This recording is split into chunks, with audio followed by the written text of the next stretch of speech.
Assalamualaikum warahmatullahi wabarakatuh. Jumpa lagi bersama saya Adi di channel Ngulik Sejarah, dan pada video kali ini saya akan kembali lagi membacakan suatu kisah misteri yang kali ini masih tetap berjudul Pelet Mani Gajah, yang kali ini memasuki part yang kedua sekaligus menjadi part terakhir dari keseluruhan alur ceritanya.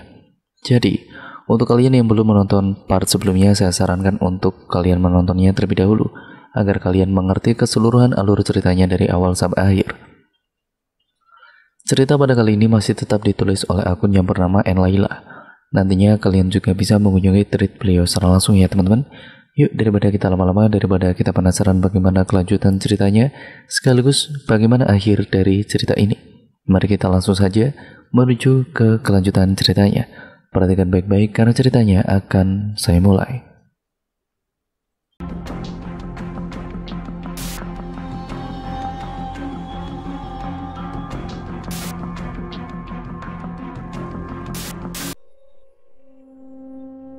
Keesokan harinya, dia tidak berangkat bekerja karena harus pergi ke tempat Ki Agus untuk melakukan ritual. Ari menuju ke rumah Ki Agus dengan mengendarai sepeda motor, dan perjalanan yang ditempuh sekitar 2 jam perjalanan. Beberapa jam kemudian akhirnya dia pun sampai di rumah Ki Agus. Terlihat sebuah rumah besar dengan dinding kayu jati. Dia langsung memarkirkan motor di halaman rumah Ki Agus yang kemudian menyambangi rumahnya. "Permisi," ucap Ari. "Silakan masuk," ucap Ki Agus setelah membukakan pintu. Ari pun duduk di sebuah kursi yang juga terbuat dengan kayu jati. "Ada perlu apa kamu datang ke sini, anak muda?" tanya Ki Agus. "Jadi gini, saya mencintai seseorang sejak lama, Ki. Akan tetapi cinta saya bertepuk sebelah tangan. Saya mau memikat hatinya dengan pelet yang paling ampuh," jelas Ari. "Sebelum kamu akan memelet seseorang, kamu harus menyiapkan syarat dan ritualnya terlebih dahulu." "Apa itu syarat dan ritualnya, Ki?" tanya Ari. "Kamu harus menyiapkan foto target terlebih dahulu, dan kamu harus melakukan puasa mutih selama 3 hari, puasa weton 1 hari, dan puasa pati geni selama 1 hari. Tidak hanya itu, kamu juga harus membayar mahar untuk membeli perlengkapan bahan-bahan ritual terlebih dahulu," jelas Ki Agus. "Maksudnya bagaimana, Ki?" "Kamu harus melakukan puasa mutih itu. Kamu hanya boleh makan nasi putih dan minum air putih saja selama 3 hari. Dilanjut dengan puasa weton, yaitu puasa di hari kelahiran kamu menurut hari kejawen. Misal kamu lahir hari Kamis Wage, kamu harus puasa di hari wetonmu itu. Lalu puasa pati geni, yaitu kamu harus melakukan puasa untuk menahan hawa nafsu tanpa penerangan di malam hari." "Lalu syarat yang harus dibeli apa saja, Ki?" tanyanya. "Kamu bayar mahar saja kepada saya. Nanti semuanya akan saya siapkan." Saat itu juga Ari memberikan uang mahar kepada Ki Agus. Uang itu yang sudah dia kumpulkan selama ini, yang rencananya untuk melamar Amel. "Weton kamu hari apa?" "Hari Jumat lagi, Ki." Lalu Ki Agus melihat ke arah kalender untuk mengecek kapan Agus harus melakukan puasa itu. "Tepat sekali, besok kamu harus melakukan puasa. Karena besok hari Selasa, kamu melakukan puasa mutih 3 hari, dan hari Jumatnya kamu nanti puasa weton, hari Sabtunya kamu puasa pati geni," ucap Ki Agus. "Kamu tidak usah pulang, di sini saja." "Baik, Ki," jawab Ari. Ari pun izin tidak berangkat bekerja selama seminggu lebih karena harus melakukan ritual. Dia izin dengan alasan ada acara keluarga di tempat ibunya. Singkat ceritanya, semua puasa sudah dilakukan oleh Ari dengan benar dan selesai. Kemudian Ki Agus sudah menyiapkan semua bahan dan media untuk memeletnya. Ki Agus sudah menyiapkan mani gajah yang nantinya akan dibacakan mantra agar memiliki kekuatan yang tinggi. Di dalam ruangan ritual, Ki Agus sudah menyiapkan sesajen kembang 7 rupa, kemenyan, minyak kelapa, minyak wangi cendana, minyak wangi gaharu, minyak wangi beringin, dan minyak wangi kamboja serta kayu gaharu. Malam itu, sebelum melakukan ritual, Ari disucikan terlebih dahulu dengan mandi kembang 7 rupa. Ari diguyurkan oleh Ki Agus dengan air kembang 7 rupa itu sembari merapalkan mantra. Setelah ritual mandi suci dengan air kembang 7 rupa itu sudah selesai, kemudian Ari dengan Ki Agus masuk ke dalam ruangan ritual. Saat itu juga Ki Agus mulai membakar kayu gaharu dan kemenyan untuk melakukan ritual kunci mani gajah, agar kekuatan pengasihan untuk menundukkan hati dan memikat wanita semakin kuat dan juga tinggi. Ki Agus menyiapkan sebuah mangkuk yang kemudian mani gajah itu direndam dengan minyak kelapa, dicampur sedikit dengan minyak wangi cendana, minyak wangi gaharu, minyak wangi beringin, dan minyak wangi kamboja. Jika sudah selesai, media tersebut kemudian diletakkan di atas kembang 7 rupa dengan mangkuknya. Dengan asap kemenyan dan bakaran kayu gaharu, Ki Agus membacakan mantranya. Daya katresnan Kang Nyawiji, temune pelandungan lawan kurbo garbo. Ambang getake gairah ranjang asmara, manikaja danyaning katresnan.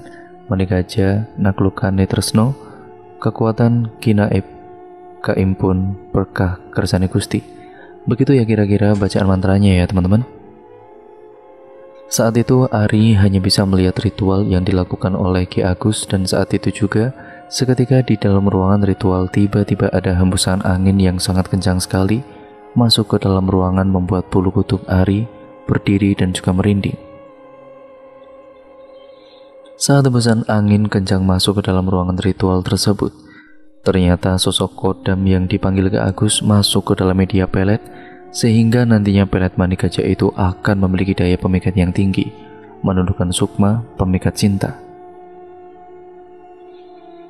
Beberapa saat kemudian ritual itu pun selesai dilakukan. Kemudian Ki Agus meletakkan minyak mani gajah itu ke dalam botol kecil. Lalu botol mani gajah itu diberikan kepada Ari. Dia pun menerima dengan tangan yang gemetaran.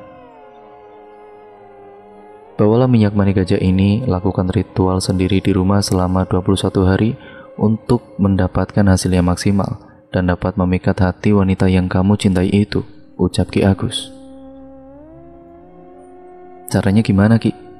Caranya kamu siapkan lebih dahulu foto targetnya. Lakukan ritualnya pada saat malam hari pukul 12 malam ke atas. Kemudian kamu bacakan mantra mani gajah sebanyak 100 kali sembari memandangi foto target. Setelah selesai membacakan mantra, kamu oleskan minyak mani gajah tersebut pada foto target. Setelah selesai, simpanlah foto target di dalam dompet. Jelas Ki Agus. Baik Ki, saya mengerti, ucap Ari. Ini mantra yang harus kamu baca nanti pada saat kamu sedang melakukan ritual. Ingat, lakukan ritual itu setiap malam secara berturut-turut. Jangan putus selama 21 hari. Ucap Ki Agus sembari memberikan kertas yang bertuliskan mantra mani gajah. Iya Ki, jawab Ari. Singkat ceritanya, keesokan harinya Ari pun pulang dengan membawa minyak mani gajah yang diberikan oleh Ki Agus. Dia pulang dengan mengendarai motor yang dibawanya. Perjalanan selama 2 jam seperti waktu dia berangkat menuju rumah Ki Agus. Beberapa jam kemudian Ari pun sampai di rumah dengan selamat. Dia ditanyai oleh ibunya karena pada saat dia pergi tidak berpamitan kepada ibu bapaknya. Dia pun beralasan kalau selama seminggu lebih dia ini menginap di kosan teman kerjanya. Ibunya pun percaya saja dengan pernyataan yang dilontarkan oleh Ari. Malam harinya Ari mulai melakukan ritual dengan menyiapkan foto Amel yang sudah dicetak tadi siang. Lalu dia membacakan mantra mani gajah yang diberikan oleh Ki Agus sebanyak 100 kali.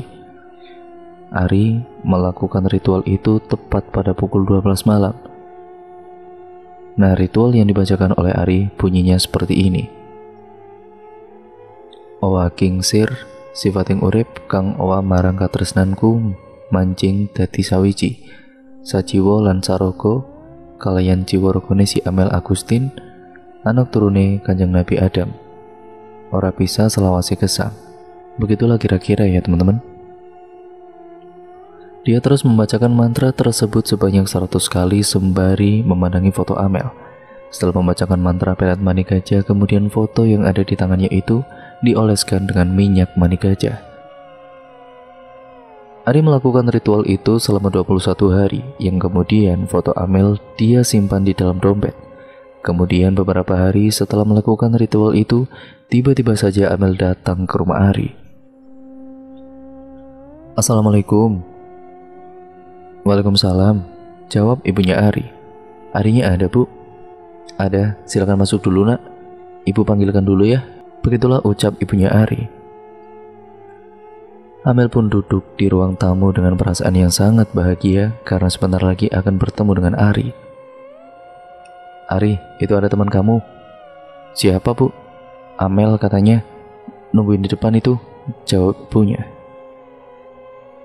Sontak seketika, Ari terkejut sekaligus senang, ternyata pelet yang dilakukan itu pun benar-benar manjur. Dia pun segera keluar untuk menemui Amel. Terlihat Amel tersenyum kepada Ari. "Amel, kenapa kamu kesini? Tumben banget." "Ari, aku mau jadi pacar kamu," ucapnya secara tiba-tiba. Ari pun kaget mendengar apa yang dilontarkan oleh Amel yang tiba-tiba ingin menjadi pacar Ari. Ari jelas-jelas senang dan hatinya berbunga-bunga, usahanya tidak sia-sia. Semenjak saat itu, Ari dan juga Amel akhirnya menjalin hubungan dan mereka selalu jalan bersama. Bahkan setiap hari mereka bertemu karena kalau tidak bertemu pasti Amel akan merasakan rindu yang teramat dengan Ari. Rudy sebagai pacarnya Amel merasa aneh dengan sikap Amel yang sekarang mendadak berubah tidak seperti dulu. Padahal sebentar lagi Amel dan Ari kan akan melangsungkan lamaran, tapi Amel tidak memperdulikan akan hal itu. Yang dia pikirkan saat ini hanya Ari terus-menerus. Apa yang dipinta dan dikatakan oleh Ari, Amel selalu menuruti saja, bahkan Ari sekarang menjadi kejam. Dia memanfaatkan uang Amel untuk jajan saat jalan dengan Ari. Semua yang bayar Amel, karena Amel memiliki banyak uang yang diberikan oleh ayah dan juga ibunya. Amel tidak keberatan akan hal itu, karena yang penting menurutnya bisa bertemu dengan Ari setiap hari.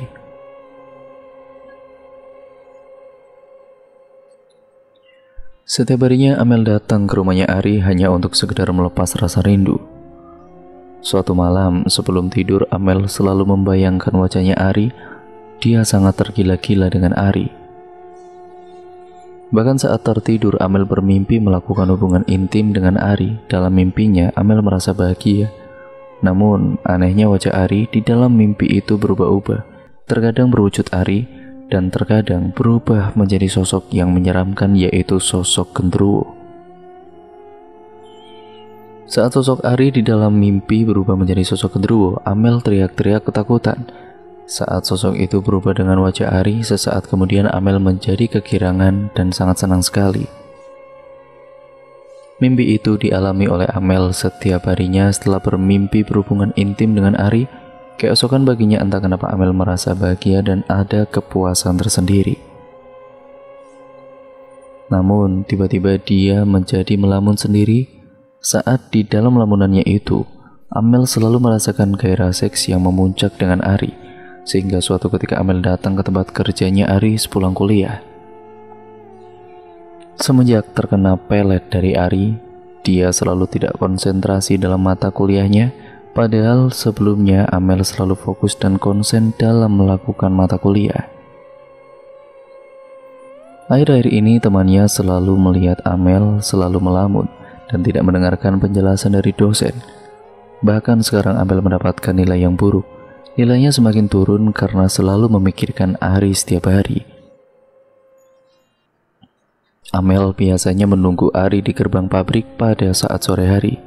Setelah beberapa saat Amel menunggu kedatangan dari Ari, akhirnya Ari pun muncul dari dalam pabrik. "Ari," ucap Amel. "Loh, udah di sini kamu, Mel?" "Iya, ayo kita jalan-jalan." "Jalan-jalan kemana?" "Kemana aja deh, asalkan sama kamu," jawab Amel. Namun Ari merasa ada perubahan dari Amel. Dia seperti orang yang sedang memuncak gairahnya. Dan saat itu muncullah niat dari Ari untuk mengajak Amel ke hotel. Amel pun menuruti saja ajakan dari Ari. Sore itu sebelum pergi ke hotel, mereka jalan-jalan terlebih dahulu keliling kota. Yang kemudian malam harinya, Ari membawa Amel ke dalam sebuah hotel. Hingga pada akhirnya mereka melakukan hubungan intim yang terlarang.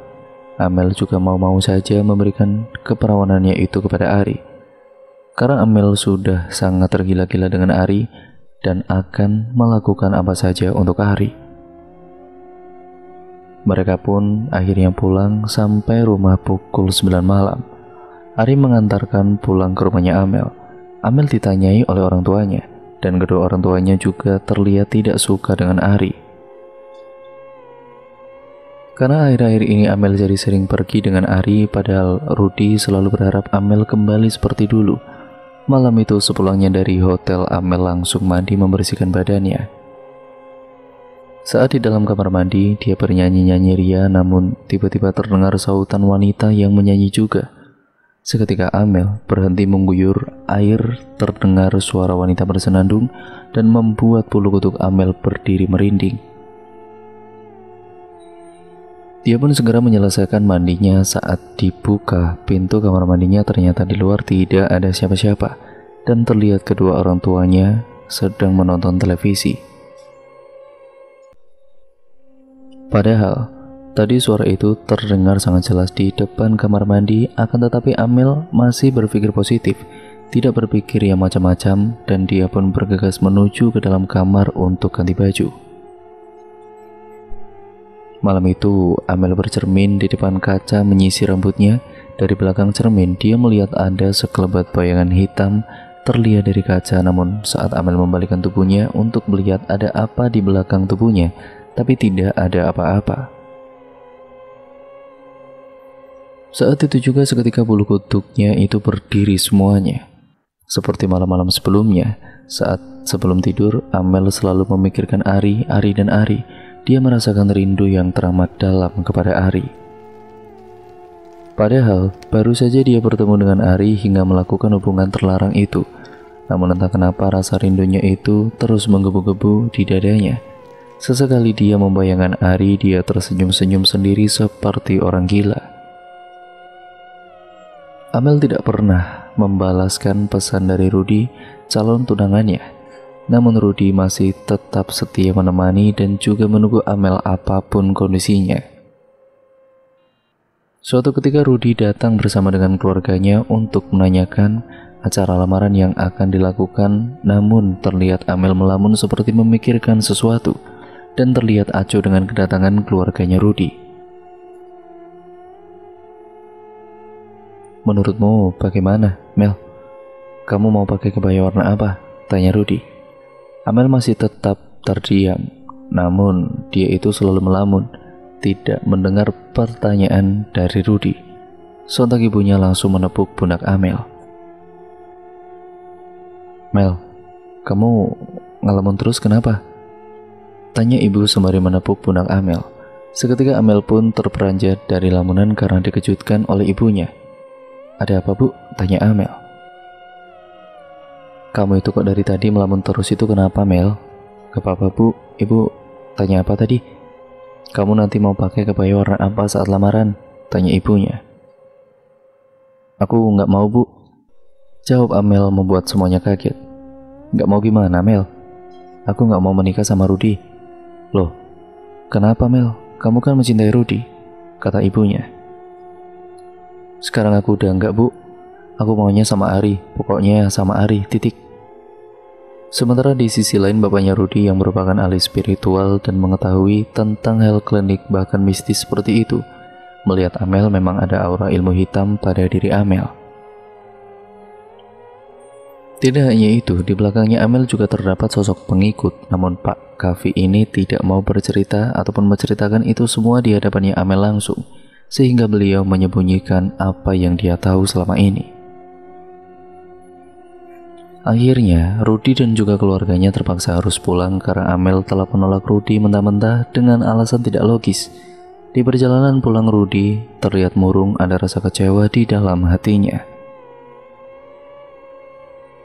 Tenang nak, kamu gak usah khawatir. Amel masih mencintai kamu, ucap Pak Kavi. Maksud bapak apa? Amel sudah diguna-guna oleh seseorang, ucap Pak Kavi. Guna-guna bagaimana pak? Tanya Rudi belum tahu. Amel sudah dipelet sehingga membuat dia tertutup pintu hatinya untuk kamu, jawab Pak Kavi. Ada aura negatif dan ilmu hitam di dalam tubuh Amel. Tadi bapak lihat ada pengikut di belakang tubuh Amel. Pak Kavi menimpali. Terus kenapa tadi bapak tidak membicarakan langsung kepada Amel dan kedua orang tuanya? Ujar Rudi geram. Kamu sabar pelan-pelan. Nanti kita datang lagi ke rumahnya, kita temui orang tuanya dan kita bicarakan baik-baik saat Amel sedang tidak di rumah. Rudi akhirnya masih memiliki harapan untuk mendapatkan hatinya Amel kembali. Singkat ceritanya, Amel selalu datang ke rumah Ari untuk menemui Ari karena dia sangat merindukan Ari. Mereka juga bahkan sering jalan berdua hingga selalu ke hotel untuk melakukan hubungan terlarang tersebut. Itu semua juga yang membayar Amel dengan uang yang dipunya oleh Amel. Akan tetapi Amel sama sekali tidak keberatan akan hal itu, karena bagi Amel, yang penting dia bisa bertemu dengan Ari dan menikmati hari berduaan.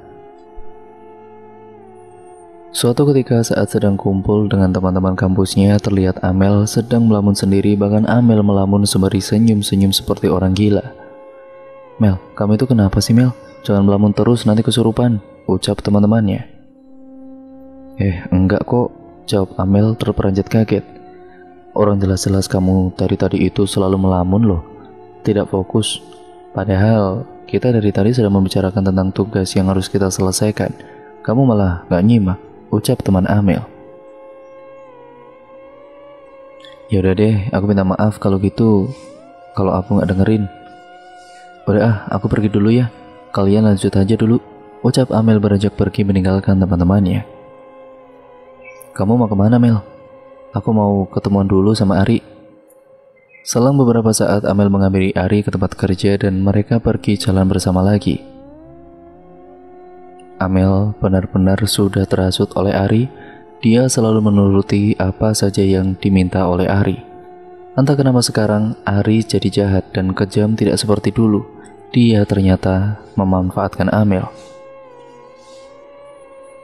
Pada suatu malam, Amel tidak bisa tidur. Dia gelisah selalu memikirkan Ari. Karena dari tadi Ari ditelepon tidak diangkat, membuat Amel gelisah dan takut. Dia takut kalau Ari itu selingkuh. Malam itu, dia selalu terbayang-bayang wajahnya Ari. Malam itu saat Amel sedang membayangkan wajahnya Ari, dia tiba-tiba mencium bau anyir darah dan bau kembang-kembangan di dalam kamarnya.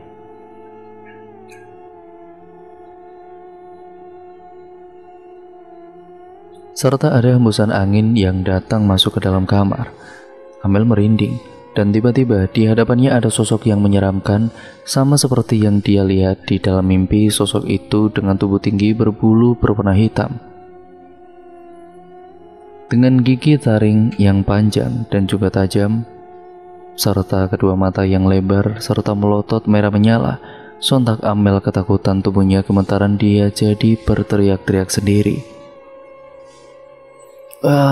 Tolong, teriak Amel. Ayah ibunya Amel yang pada saat itu sudah tertidur seketika terbangun dan langsung datang ke kamar Amel. Ada apa Mel? Kamu kenapa? Terlihat Amel merangkul kedua kakinya dengan ditutupi selimut. Itu ya, Bu, ada sosok menyeramkan, ucap Amel sembari menunjuk ke arah sosok itu. Kedua orang tuanya hanya bisa menggeleng-gelengkan kepalanya mendengar apa yang dikatakan oleh Amel. Karena dalam penglihatan kedua orang tuanya tidak melihat apa yang telah Amel lihat. Kedua orang tuanya Amel merasa kalau Amel sudah terkena kejiwaannya. Tidak apa-apa Mel, tidak ada apa-apa kok, sudah tidur, ucap ayahnya. Singkat ceritanya, Rudi datang ke rumah Amel bersama dengan bapaknya yaitu Pak Kavi. Mereka datang pada saat Amel sedang berangkat kuliah. Ada apa ini Pak? Tumben datang ke sini? Tanya ayahnya Amel. Jadi gini Pak, Waktu itu saya melihat ada aura negatif dan ilmu hitam yang ada di dalam tubuh Amel anak bapak. Dia sudah diguna-guna oleh seseorang, ucap Pak Kavi. Astagfirullah, pantas saja sekarang kelakuannya Amel berbeda sekali Pak, seperti orang yang kurang kejiwaannya. Semalam dia teriak-teriak, kadang senyum-senyum sendiri Pak, ucap ayahnya Amel. Terus bagaimana ini Pak? Apa dia masih bisa disembuhkan? Bisa, tenang saja. Kita tunggu perkembangan Amel terlebih dahulu, ucap Pak Kavi.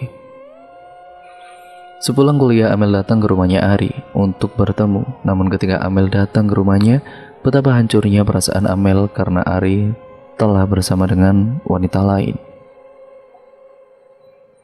Beberapa bulan kemudian ternyata Ari dijodohkan oleh kedua orang tuanya dan Ari menerima perjodohan itu, dan sekarang Ari sudah ikut dengan istri barunya, sudah tidak tinggal bersama dengan kedua orang tuanya.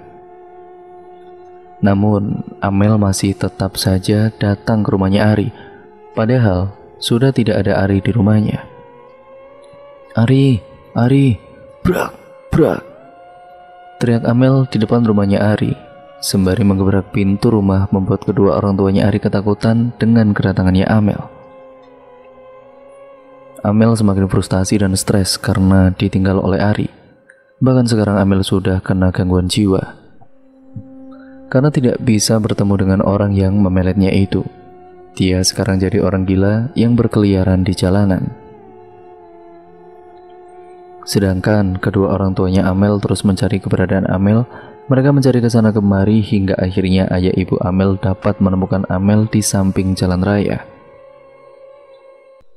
Terlihat Amel saat itu sedang menangis dan kadang tertawa-tawa sendiri, membuat ayah ibu Amel merasa kasihan dan iba.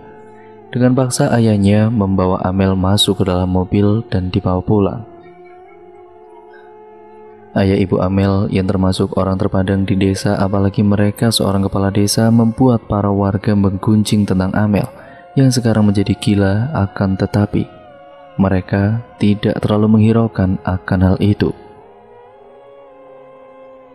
Sesamanya di rumah, ayah Amel pun langsung menghubungi Rudi untuk datang ke rumah bersama dengan ayahnya. Beberapa saat kemudian Pak Kavi dan juga Rudi datang ke rumah. Kondisi Amel sangat memprihatinkan. Dia terlihat bingung dan selalu melamun, kadang tertawa dan menangis sendiri. Saat itu Pak Kavi langsung membacakan doa-doa untuk mengusir kodam atau sosok yang ada di dalam tubuhnya Amel. Pak Kavi terus berkomat-kamit membacakan doa-doa dengan memejamkan kedua matanya. Sementara Amel masih terus kejang-kejang dan memberontak ketika dibacakan doa-doa oleh Pak Kavi. Kamu siapa? Kenapa kamu bisa berada di dalam tubuh orang ini?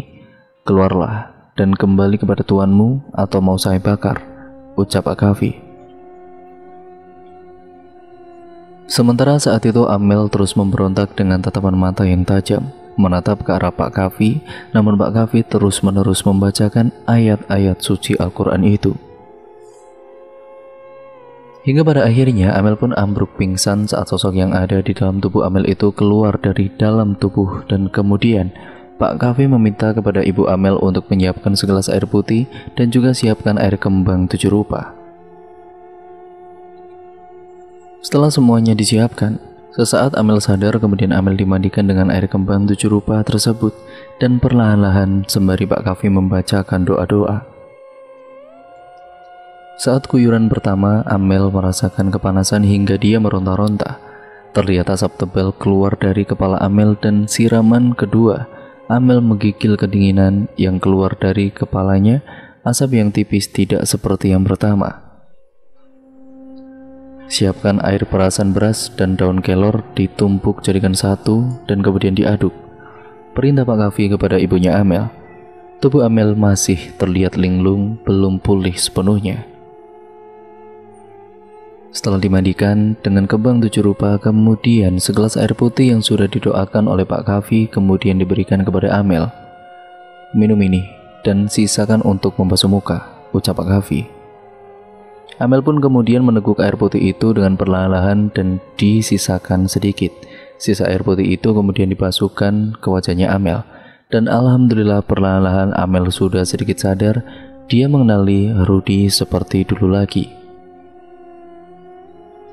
Sementara air perasan beras yang dicampur dengan daun kelor itu kemudian didoakan Pak Kavi dan dicipratkan ke sekeliling rumah. Siapa Pak yang melakukan ini semua Pak? Kalian pasti tahu siapa orangnya yang selama ini selalu pergi dengan Amel, ucap Pak Kavi. Singkat ceritanya, Amel pun menceritakan semuanya kepada Rudy apa yang terjadi dengan dirinya bersama dengan Ari tentang dia sudah melakukan hubungan, akan tetapi Rudy mau menerima Amel karena itu semua bukan salah Amel, dia sudah diguna-guna. Acara lamaran pun berjalan dengan lancar dan sebulan kemudian Amel dengan Rudy akan melangsungkan pernikahan. Sementara Amel mendapatkan kabar kalau Ari sekarang menjadi gila, entah apa sebabnya. Yang jelas Ari gila seperti yang waktu itu Amel alami. Dia selalu teriak-teriak, kadang nangis, kadang ketawa sendiri di jalanan. Istrinya pun meninggalkan Ari begitu saja. Amel sudah dapat menerima dan juga ikhlas dengan semua yang terjadi. Sebulan kemudian Amel melangsungkan pernikahan dengan Rudy. Semua berjalan dengan hikmat dan juga lancar. Jangan memaksakan apa yang bukan kehendak kita. Belajar menerima kenyataan yang sudah ditakdirkan oleh Allah SWT.